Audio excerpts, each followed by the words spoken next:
Hi all, this is Saturday morning. ഇന്നലെ രാത്രി ഞാൻ അരി തിളപ്പിച്ച് വെച്ചിട്ടുണ്ടായിരുന്നു. പതിവില്ലാതെ എന്താ വലിയ കലം എന്നല്ലേ.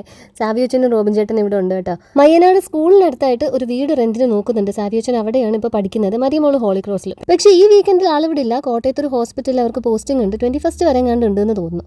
അപ്പോൾ രാവിലത്തെ ബ്രേക്ക്ഫാസ്റ്റിന് ഞാൻ കുറച്ച് കിഴങ്ങേറി ഉണ്ടാക്കാമെന്ന് വിചാരിച്ചിട്ട് ഈ ബാസ്ക്കറ്റിനകത്ത് നിന്ന് ഉള്ള സവാളയും ഉരുളക്കിഴങ്ങും ഒക്കെ തപ്പി പറക്കി എടുത്തുകൊണ്ടിരിക്കുവാണ്. ആലൻ ഇനിയിപ്പോൾ മൺഡേ ഓഫ് ഉള്ളൂ. അന്നേ ഇനി കടയിൽ പോക്ക് നടക്കത്തുള്ളൂ എന്നാണ് തോന്നുന്നത്. ഏറ്റവും താഴത്ത് ഉരുളക്കിഴങ്ങിന്റെയും പിന്നെ സവാളയുടെയും മേലെയായിട്ട് കൊച്ചുള്ളിയുടെയും ബാസ്ക്കറ്റ്സാണ് ഞാൻ വെക്കാറ്. എടുക്കാനുള്ള എളുപ്പത്തിന് നമ്മൾ പെട്ടെന്ന് താളിച്ചൊക്കെ എടുക്കാനായിട്ട് കൊച്ചുള്ളി ആയിരിക്കുമല്ലോ രണ്ടെണ്ണോ 2-3 ഒക്കെ എടുക്കുന്നത്.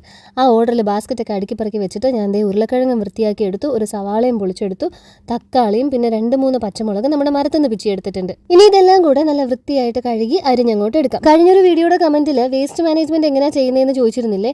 നമ്മൾ ഈ ഉള്ളിയുടെ തൊലിയൊക്കെ കൂടുതലും ഞാൻ ഏതെങ്കിലും ചെടിച്ചട്ടിയിൽ കൊണ്ടും ഇടാറാണ് പതിവ്. ഞാൻ അരിഞ്ഞുകൊണ്ടിരുന്നപ്പോൾ അപ്പുറത്ത് സേറമോളുടെ ഒച്ച കേട്ടു. ആള് മിഠായി ഒക്കെ കൊണ്ട് വരുന്നുണ്ട്. ഇന്ന് സേറമോളുടെ ബർത്ത്ഡേ ആണ്. സേറമോളുടെ മാത്രമല്ല, അനീചാസിന്റെയും ബർത്ത്ഡേ ആണ് ഇന്ന്, April 11th. ആ പുറകിൽ നിന്ന് വരുന്ന ആൾക്ക് പാമ്പേഴ്സ് മാത്രമേ ഉള്ളൂ. അതുകൊണ്ടാണ് ഞാൻ അതങ്ങ് മറച്ചത് കേട്ടോ. ഡ്രസ്സ് ഇട്ടിട്ടില്ല. ഞാൻ പറയുമായിരുന്നു ക്യാമറയിൽ നിന്ന് എടുക്കത്തില്ല, പോയി തുണി എടുത്തുകൊണ്ട് വരാനായിട്ട്. അരി അപ്പോഴേക്ക് തിളച്ചു. അത് അടച്ചിട്ടിട്ട് നമ്മളിപ്പോൾ അരിഞ്ഞു വെച്ച കൂട്ടെടുത്ത് കുക്കറിൽ ആവശ്യത്തിന് ഉപ്പും വെള്ളവും ഒക്കെ ചേർത്ത് നമുക്ക് വേകാനായിട്ട് വെക്കാം. മീഡിയം ടു ഹൈ ഫ്ലെയിമിൽ ഒരു വിസിൽ മതി കിഴങ്ങൊക്കെ വെന്ത് വരാനായിട്ട്.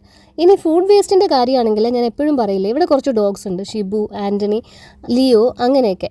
അവർക്കൊക്കെ ആയിട്ട് നമ്മൾ വൈകുന്നേരം ആകുമ്പോൾ അല്ലെങ്കിൽ രാത്രി ആകുമ്പോൾ ഈ ഇറച്ചിയുടെ എല്ലോ അല്ലെങ്കിൽ ഇതുപോലെ മീനിൻ്റെ മുള്ളോ ഒക്കെ കൂടി ഇത്തിരി ചോറ് ബാക്കിയുണ്ടെങ്കിൽ അതൊക്കെ കൂടെ കുഴച്ച് അങ്ങോട്ട് ആലനൊക്കെ ഇരിക്കുന്ന സ്ഥലത്ത് കൊണ്ടുവച്ചാൽ അവർ വന്നതങ്ങ് കഴിച്ചോളും. അപ്പോൾ നിങ്ങൾ ആലോചിക്കുമ്പോൾ ഇങ്ങനെ ചെയ്താൽ ഡോഗ്സിൻ്റെ ശല്യം കൂടത്തില്ലേന്ന്. ഇവിടെയുള്ള ഡോഗ്സിന് മാത്രമേ ഇവിടെയുള്ള ഒരു ഫുഡ് കൊടുക്കാറുള്ളൂ. പുറത്തുനിന്ന് വരുന്നതൊക്കെ കുറച്ചും വിളിച്ചൊക്കെ അങ്ങോട്ടും ഇങ്ങോട്ടും നടക്കും. ഒന്നും കിട്ടാണ്ടാകുമ്പോഴൊക്കെ പതുക്കെ അങ്ങ് തിരിച്ചു പൊക്കോളും. അപ്പോൾ ഇന്ന് രാവിലെ ഞാൻ പുട്ടാണ് ഉണ്ടാക്കാൻ പോകുന്നത്. പുട്ടും കിഴങ്ങേറിയാണ് ബ്രേക്ക്ഫാസ്റ്റിൻ്റെ മെനു. അമ്മ തിരികെ വെച്ച തേങ്ങ കുറച്ചിരിപ്പുണ്ടായിരുന്നു. പുട്ടിനുള്ള മാവ് കുഴച്ച് തേങ്ങയൊക്കെ ചേർത്തിട്ട് ആദ്യത്തെ 2-3 കുറ്റി അങ്ങനെ അങ്ങ് പുഴുകിയെടുക്കണം. എന്നിട്ട് പിന്നെ പഴുത്ത ഏത്തപ്പഴം ഇരിപ്പുണ്ട്, അത് അരിഞ്ഞിട്ടിട്ട് പിള്ളേർക്കുള്ള പുട്ടും കൂടെ പുഴുങ്ങിയെടുക്കാം. ഇന്നലത്തെ ന്യൂസ് റിപ്പോർട്ട് പ്രകാരം ദോശമാവിൽ അവർ തന്നെ എന്തോ ചേർത്തതാണ് ആ പേരൻസെ. എന്നിട്ട് കുറച്ച് മാത്രം അവരുടെ ഫുഡിലും കുറച്ച് ക്വാണ്ടിറ്റി കൂട്ടി പിള്ളേരുടേതിലും ആഡ് ചെയ്തു അത്രേ.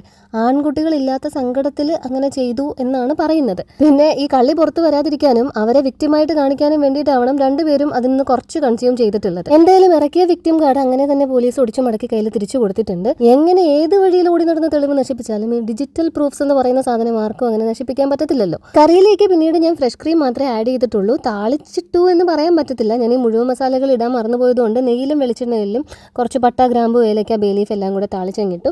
എന്നിട്ട് ഞങ്ങളിപ്പോൾ സംസാരിച്ചുകൊണ്ടിരിക്കുന്ന അടുത്തൊരു വീട് കാണാൻ പോകുന്നതിനെ പറ്റിയാണ്. ഇന്ന് രാവിലെ തൊട്ടൊരു 2-3 വീട് കണ്ടിട്ട് ഇതൊരെണ്ണം വൈകുന്നേരം ആയപ്പോഴത്തേക്ക് സെറ്റായി. അപ്പോൾ ബാക്കി വിശേഷങ്ങൾ ഞാൻ അടുത്ത വീഡിയോയിൽ പറയാം. Thank you so much for watching. By.